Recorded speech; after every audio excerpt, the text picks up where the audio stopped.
Bonjour à tous, aujourd'hui je vous propose une vidéo type FAQ pour répondre aux questions les plus courantes qu'on peut apercevoir dans les commentaires.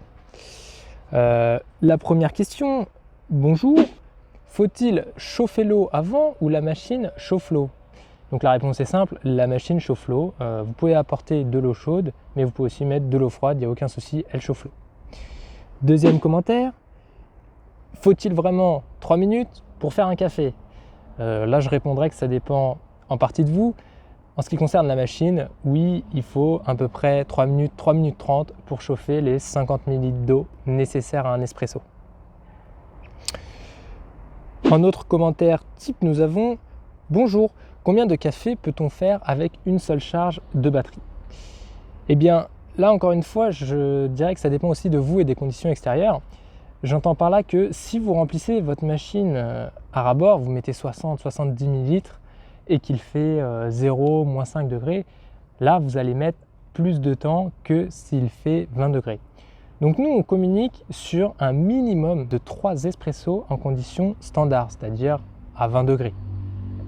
Il faut savoir qu'au maximum la machine est capable de faire 5 expressos, c'est-à-dire chauffer 5 fois 50 ml. Donc encore une fois, si vous l'utilisez dans le froid et vous mettez de l'eau froide, vous aurez peut-être moins de café, vous en aurez 2, 3.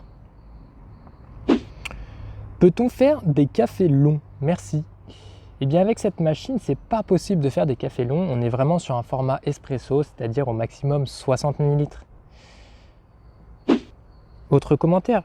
Bonjour, est-il possible de faire du café en grains avec cette machine? J'ai vu sur vos vidéos que vous en faisiez, mais l'adaptateur est-il fourni d'office? Eh bien oui, lorsque vous achetez la machine, on fournit également l'adaptateur café moulu.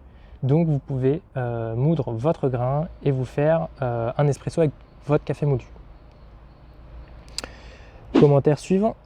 La crème au-dessus de la tasse est-elle aussi réussie qu'avec une cafetière de maison? Eh bien écoutez, j'ai fait un café juste avant et je vous laisse juger. Pour ma part, oui, on atteint facilement les standards d'une cafetière de maison.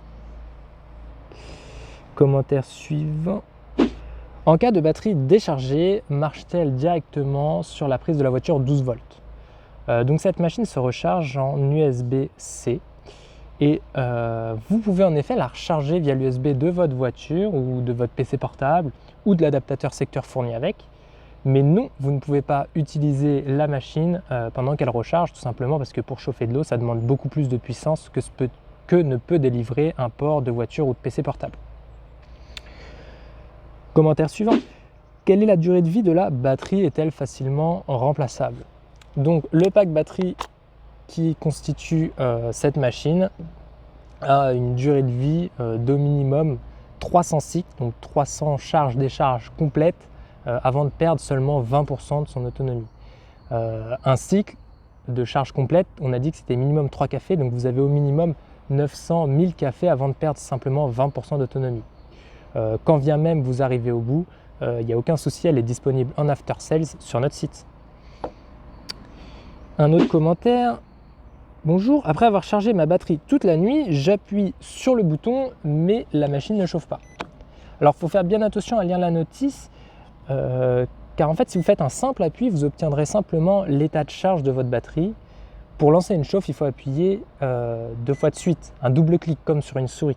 Et là, on voit bien le bouton rouge, la machine chauffe. Donc, nous arrivons à la fin de cette vidéo. J'espère que celle-ci aura pu vous aider ou clarifier certains points. N'hésitez pas à laisser vos questions en commentaire.